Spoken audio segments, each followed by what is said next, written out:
Olá, começa agora mais um Artefato e hoje nós vamos conhecer o trabalho do Núcleo Móvel de Investigação Cênica da cidade de Curitiba, no Paraná. Eles vieram para Bauru participar da 12ª Mostra de Teatro Paulo Neves. E quem está aqui comigo para falar sobre o espetáculo Caronte é Carmen, ou Panis et Circenses, a saga de Lindonéia, é o diretor Manolo Kotovits. Manolo, muito obrigado pela sua participação aqui no Artefato. Eu agradeço. Bom, então vamos conhecer mais sobre o Manolo. Eu comecei a fazer teatro há pouco mais de 2 anos, quando eu entrei na Faculdade de Artes do Paraná, que até então eu nem sabia o que era teatro, quem eram os grandes nomes do teatro, mas devido ao meu outro tipo de trabalho, que era performance, eu tinha uma outra linguagem já na bagagem e isso me ajudou muito. Partiu daí, da performance, que já traz outras comunicações, outros signos, outros tipos de estética, e tudo isso foi colaborando para que essa peça, que é a minha estreia como diretor de teatro, funcionasse desse jeito. Acho que a grande forma que eu encontrei para integrar todas essas forças que me puxam, todos esses vetores da literatura, da música, da performance, foi propor esse novo tipo de teatro que se pretende integrar todas as linguagens que eu sou fã, que eu me adapto melhor. Bom, Manolo, pelo nome do espetáculo, né, Caronte é Carmen ou Panis et Circenses, a saga de Lindonéia, a gente já percebe que é um espetáculo que ele mistura bastante coisa, né? Queria que você contasse pra gente um pouco do que é esse espetáculo. Então, esse espetáculo ele surgiu de um processo acadêmico lá na Faculdade de Artes do Paraná, onde a disciplina que se chama Projeto da Investigação da Cena, e a gente tem um processo de investigação, literalmente, de dramaturgias, de espaços, de formas de atuação, partindo de determinados autores, como disparadores, para a gente criar esse processo. Então, o que a gente pegou no segundo semestre foi o Luigi Pirandello, um dramaturgo italiano do século XIX, e a partir daí a gente começou a construir essa narrativa, misturando diversas referências de diversos cantos e chegando até o Antropofagia. Aí a coisa se embaralhou toda. E como escolher essas influências? Porque, como a gente até comentou, vai do tropicalismo à mitologia grega. Como que vocês escolheram o que entrava no espetáculo? Então, na verdade, esse projeto partiu de mim, a proposta partiu de mim. E como eu falei da Antropofagia, toda a base teórica foi o Manifesto Antropófago, né? Da Semana de Arte Moderna. Isso. E aí, partindo dessa ideia, como a Tropicália também foi muito influenciada por esse manifesto, eu pretendi usar esse movimento como estética.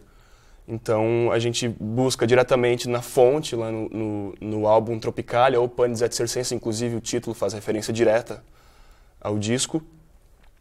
E como a antropofagia trata dessa coisa de engolir as coisas que existem no mundo, né, abrasileirar e devolver, então eu fui para o mito de Caronte, mito grego, e a partir daí as coisas foram se misturando cada vez mais. Tem uma personagem que vem de um outro texto, um dramaturgo argentino que se chama Copí, a Goliarda, né, é uma das personagens. Tem a Lindonéia, que é um fato verídico, né, uma moça desaparecida que ficou famosíssima, né, depois de um quadro do pintor Rubens Gershman, e o Caetano Veloso compôs uma canção também interpretada pela Nara Leão. Tem o tema que é o grande tema da peça, né? São inspirações que acredito que conduziram vocês tanto para chegar no texto, como também nas influências visuais. Vocês também devem trazer muita coisa de tropicalismo visualmente para a peça. Sim. Como o Brasil ele é miscigenado por natureza, né? Então não existe propriamente uma coisa definida que se possa dizer, isso aqui é o Brasil. Então a gente partiu dessa miscelânea, a gente buscou todos os regionalismos possíveis que a gente conseguia abarcar nessa peça. Então a gente pega o xamanismo umbandista, a gente pega a cultura do maracatu, a cultura do samba e também a cultura desse carnaval, né? Que a parte do samba a gente traz o carnaval. Vocês costumam até dizer que o espetáculo ele é composto por uma sequência de rituais, não é? Como que o público participa desses rituais? Como que o público se interage e entra dentro do espetáculo? Então, para falar do ritual, eu me baseio muito no Artaud. ele diz que o teatro deve funcionar como uma peste. Ela deve contaminar as pessoas e aí a única solução possível é uma grande massa que se forma. Então a gente busca sempre, através desse ritual, dessa coisa energética, integrar o público na cena. Tanto que a gente coloca que a peça não é para ser assistida, ela é para ser vivenciada. Então, todos os momentos o público participa diretamente na cena, agindo da forma como ele bem entender. Tirar a peça do teatro, daquele ambiente que a gente conhece, que ele é mais tradicional, que tem uma quarta parede, que normalmente o público não interage, e levar para a rua já é uma quebra de expectativa, já é uma quebra, um fator a mais que ajuda nessa proximidade com o público? Com certeza, inclusive pelo fato de a gente ocupar a cidade, né? A gente cria um evento na cidade, um evento espontâneo. Então as pessoas que passam ali, elas também já estão integrando essa peça. Elas fazem parte, porque tem um cortejo com travestis, né, passando, uma escola de samba, batucando, e aí o pessoal não resiste, né? Subia, grita, buzina, faz o escarcéu. Então já está integrando o espetáculo. Aqui em Bauru, que foi na Avenida Nações Unidas ali, Isso. Mesmo quem não foi assistir o espetáculo, está passando, voltando de casa do trabalho, de alguma forma estava inserido dentro do espetáculo. Tava, com certeza. Inclusive, um dos atores, o que fazia Carmen, o Rodolfo Vinix, ele voltando do teatro, uma moça passou e buzinou: "Oi, Carmen", não sei o quê. Aí já rolou uma identificação, né? Então Sim. Fica marcado, né? Deixou uma marca na cidade. Bom, e no próximo bloco a gente continua então conversando mais sobre o trabalho do Núcleo Móvel de Investigação Cênica e também mais sobre Caronte e a Carmen. Então não saia daí.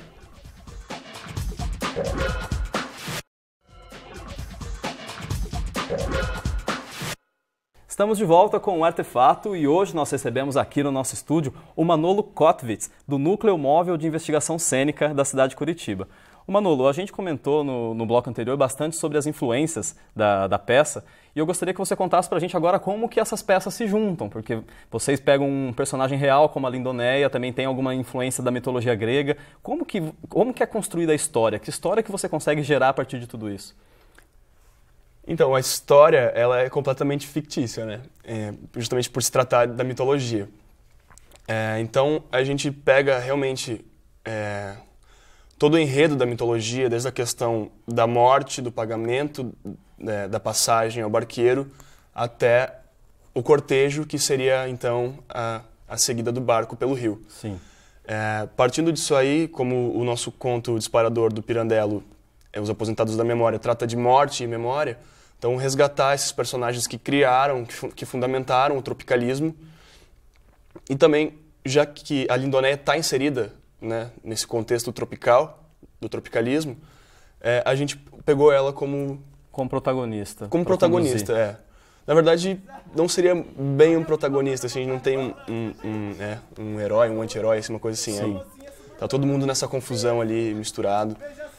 Então, basicamente, a gente conta a história da morte da Lindonéia. Não da morte, mas da chegada dela no Reino dos Mortos. Uhum. Então, a última cena seria a nossa primeira cena, que é quando ela surge no porto à espera do barco. Então ela é recebida pela Goliarda, que é a empregada do Caronte, ou da Carmen, até essa recepção, né? O Caronte é o barqueiro que conduzia os mortos para o inferno na mitologia, né? Isso, o Caronte é o barqueiro. Inclusive, a alegoria ela é retratada integralmente, né? A gente faz toda a questão da chegada no porto, do pagamento das moedas, que a gente substitui por moedas de chocolate, né? Porque Caronte é louco por fundir, então já faz uma brincadeira. A gente tenta sempre satirizar o máximo possível. Chocolate! Você vai fazer fundir pra mim mesmo? Ai, você não tá mentindo? Não. Ai, danadinha. A gente coloca que ela é uma comédia totalmente escrachada, assim. A gente brinca com o populacho, né? Tem as piadinhas de televisão, senta lá, Cláudia, essas coisas assim. Então, sempre tem o populacho junto, que é justamente pra gente poder satirizar o máximo que a gente conseguir isso. Sim. Né? Que a gente fala muito da questão, uma peça feita para público iniciado em teatro, para pesquisadores em teatro. Não, a gente quer também quebrar isso. Ao mesmo tempo em que a peça ela é cheia de referência intelectual, ela também é muito escrachada. Muita referência popular Muita mesmo. referência popular. Então fica bem contrabalanceado, assim. Uma característica legal da montagem aqui em Bauru foi de que vocês integraram na peça o pessoal do projeto 100% Arte do Ouro Verde. Como que vocês adaptaram, como que é a participação deles dentro do espetáculo? Então, a princípio, nós temos um pessoal lá de Curitiba que faz o cortejo com a gente. Então, como o transporte fica inviável, a gente recorreu a um pessoal daqui. O Thiago Neves fez a produção pra gente, entrou em contato e já na segunda-feira, quando eu cheguei aqui, eu já fui me encontrar com eles na sede deles pra gente conversar um pouco, ensaiar, conheci o pessoal que faz parte do projeto, todo mundo super legal, assim, super receptivo. Compraram a ideia na hora, assim, já sacaram qual que era. E daí já no outro dia a gente já foi lá, ensaiou as músicas, tudo bonitinho. Eles que fazem a sonorização ao vivo da peça. Isso, eles acompanham o cortejo, né? Que na verdade quando a gente passa pro teatro, e aí a gente já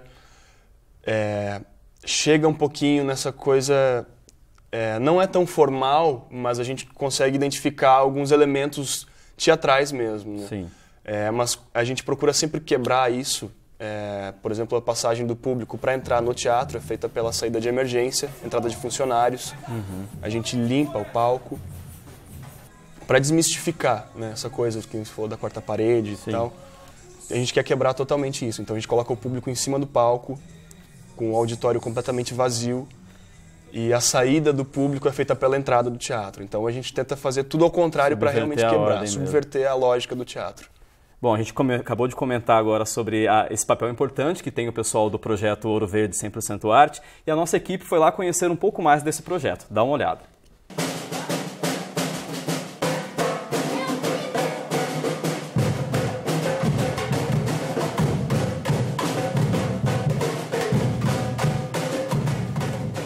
Música, dança, capoeira, cinema são algumas das atividades desenvolvidas aqui no projeto Ouro Verde 100% Arte. Gilberto, fala um pouquinho pra gente de o que acontece aqui no projeto Ouro Verde. O projeto existe desde 2002, foi uma iniciação de uma ONG chamada Amigos da Cultura, que era ligada com o Centro Cultural. Eles fizeram o levantamento de espaço que estava ocioso aqui de Bauru, e aí a gente foi beneficiado. Iniciamos com uma sala de informática com 6 computadores. E de lá para cá começou a desenvolver esse trabalho de percussão. Tivemos uma aula de percussão no sábado. E aí bombou. Fiz uma participação muito maçante em cima desse trabalho. E de lá para cá foi fazendo multiplicadores. Eu fui aluno da primeira turma e estou aqui até hoje. Agora sou coordenador. Legal. E hoje em dia, quais são as atividades que são desenvolvidas aqui nesse espaço? Então, nós temos a formação de percussionistas. Trabalhamos com a bateria de ritmos afro-brasileiro. Através dessa bateria já criamos um bloco carnavalesco. Temos o Cineclube em parceria com o Enxame Coletivo. Temos, em parceria com o Senac, temos um trabalho de desenvolvimento local do bairro. Fizemos um levantamento histórico do bairro, com um diagnóstico participativo dos moradores. Tudo para saber a necessidade do bairro. Tudo para agregar uma coletividade maior no bairro. Se quiser chegar com a gente, está livre, as portas estão abertas aqui para participar. Vocês também participaram da Mostra Teatral Paulo Neves, fazendo uma participação na peça Caronte é Carmen, Panis et Circenses. Como foi essa participação? Como foi esse trabalho em conjunto? Então, foi muito importante para mostrar uma nova identidade cultural para as crianças. A gente fez um maracatu junto com eles. Fizemos 2 ensaios com eles aqui e partimos para lá. Foi muito interessante. A molecada ficou meio chapada com a evolução que teve aquela peça lá. É muito importante para eles.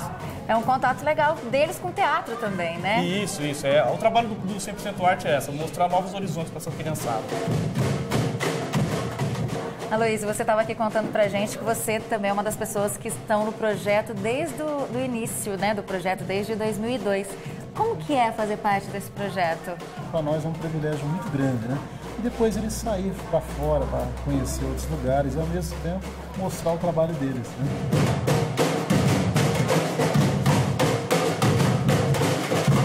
Ele é muito importante, tanto culturalmente como socialmente.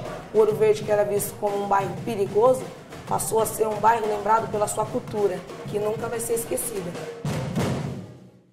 Manolo, até uma curiosidade sobre a participação do pessoal do projeto Ouro Verde 100% Arte é que originalmente a peça vocês trabalhavam mais com maracatu na música e aqui vocês precisaram adaptar um pouco. Como que foi essa adaptação? Isso. A primeira questão da adaptação foi em relação aos instrumentos, né? Como eles são um bloco de carnaval, os instrumentos deles são de samba. Surdo, ganzá, tamborim, caixa, essas coisas todas. No maracatu a gente usa alfaia, o coco, o agogô. Então a gente teve que adaptar e a sonoridade dos instrumentos já trouxe essa questão do samba, né? Já tirou um pouco o maracatu da reta e já colocou o samba por questão da sonoridade, mas a batida que a gente propôs é a mesma do maracatu. Bom, e no próximo bloco eu continuo aqui batendo um papo com o Manolo Kotovits e a gente conhece ainda mais sobre o espetáculo Caronte a Carmen, então não saia daí.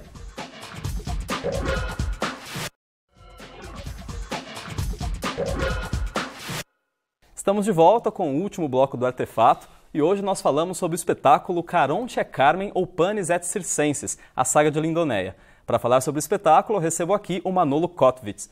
Manolo, por tudo que a gente já falou do espetáculo, parece que os atores que trabalham num espetáculo como esse, como o Caronte, eles têm um papel diferente, né? Como que é a atuação de um ator dentro de um espetáculo como esse? Então, já que a gente usa bastante a questão do ritual, claro que a gente tem um texto que deve ser dito, né? Não tem essa coisa espontânea que o ritual mesmo tem, mas a gente sempre procura quebrar o teatro, né? Então, todo o nosso processo de ensaios, de vivências, tudo foi baseado no ritual. Então, a gente fazia, em alguns ensaios, criava o nosso próprio ritual, a gente confraternizava com frutas, com vinhos, com defumação. A gente sempre buscava trazer a energia do ritual para o corpo e cada vez inserindo mais na cena para a gente conseguir quebrar essa coisa quadrada, lógica que o teatro tem, essa coisa marcada.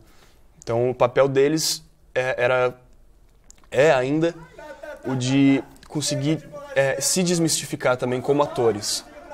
A gente coloca como corpos mesmos que estão ali na cena agindo de uma forma ritualística. Então, Lindonéia, esse moço pintou um retrato seu. Um retrato meu?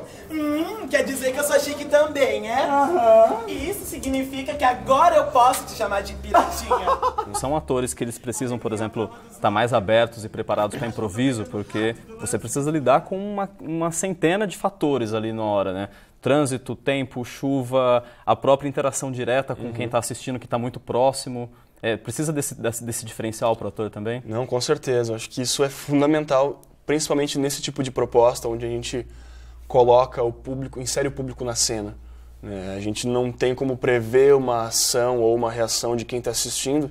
Então, os nossos ensaios, inclusive, eram feitos na rua, justamente para que a gente pudesse ter essa experiência de interagir com quem a gente não conhecia e perceber quais as possibilidades de reação. Já se familiarizar mesmo. Isso, criar pelo menos uma noção do que poderia acontecer.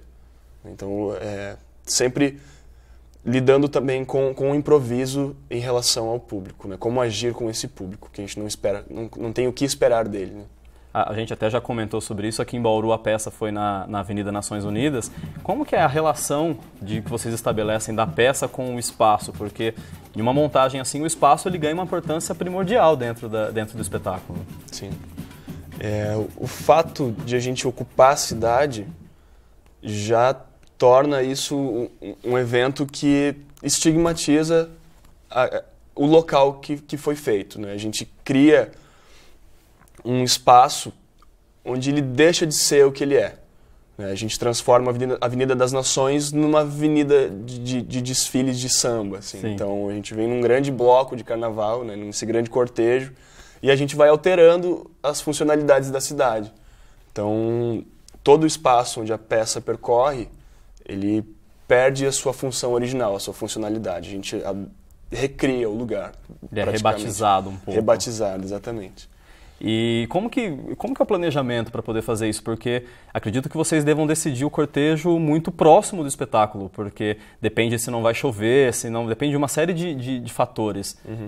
Aqui em Bauru, por exemplo, vocês definiram com quanto tempo de antecedência? A gente conseguiu definir exatamente isso, acho que 2 dias antes da peça acontecer. Tanto que a gente conseguiu ensaiar nesse trajeto só no dia da apresentação. Nossa! Então foi uma coisa bem corrida pra gente, definir quais são as rotas possíveis, por onde a gente pode levar por onde o público pode passar, por onde nós podemos passar, né? Então, porque é uma grande massa que se movimenta junta. Então, definir as possibilidades ali já é uma coisa complicada pra gente, né? Você comentou comigo agora há pouco, no intervalo do programa, que vocês tinham três possíveis trajetos pro Caronte. Por que vocês acabaram definindo por esse? Então, eu acho que foi mais uma questão de segurança, né? Tanto do público que ia acompanhar a gente, como da própria companhia. Por questão de tráfego mesmo, né? A gente está numa avenida movimentadíssima, em horário de pico, 7 horas da noite, é um horário muito movimentado. E para a gente não ter o risco de nenhum acidente, a gente optou, então, fazer pela calçada mesmo, porque originalmente a gente faz na rua. O cortejo passa pela rua, né, simbolizando o rio Aqueronte, que é o boitatá na peça, que é a grande cobra. Então, a gente teve que tomar essas medidas de segurança, justamente para não botar em risco a integridade física de ninguém. Sim. Uma curiosidade que eu tenho, um espetáculo como esse, que ele é feito a céu aberto, como que se trabalha iluminação para um espetáculo desse? Porque você fica dependente da iluminação do próprio dia e da iluminação da via pública. E aí, como que se pensa iluminação? Se pensa o que já existe. Se o tempo está de chuva, vai ficar no céu nublado e é esse o nosso cenário. Se está com dia de sol, maravilha, é isso aí que vai acontecer. O único fator que a gente pensa realmente é a luz do teatro, né? Que a nossa última cena se encaminha para o teatro. Então ali a gente tem realmente uma elaboração cênica, a gente tem um cenário super básico, mas que é todo pensado para criar esse ambiente infernal, né? Sim. Essa casa de Carmen Miranda que habita o inferno, o reino dos mortos. Né? Então a luz do lado de fora fica por conta do grande Dionísio aí, que coordena as coisas pra gente, e dentro do teatro é por nossa conta. Daí. E até pra gente começar a finalizar já o programa, em todo espetáculo, acredito que todo artista ele tem uma intenção, ele tem uma mensagem a ser passada. Que mensagem que vocês acreditam que vocês tentam passar, pelo menos, com o Caronte? Mensagem, não sei se a gente quer passar. A gente não pretende comunicar alguma coisa, não quer passar uma lição, dar uma moral. Acho que essa é a última coisa que a gente pretende. Também seria muita pretensão nossa querer passar uma mensagem para alguém.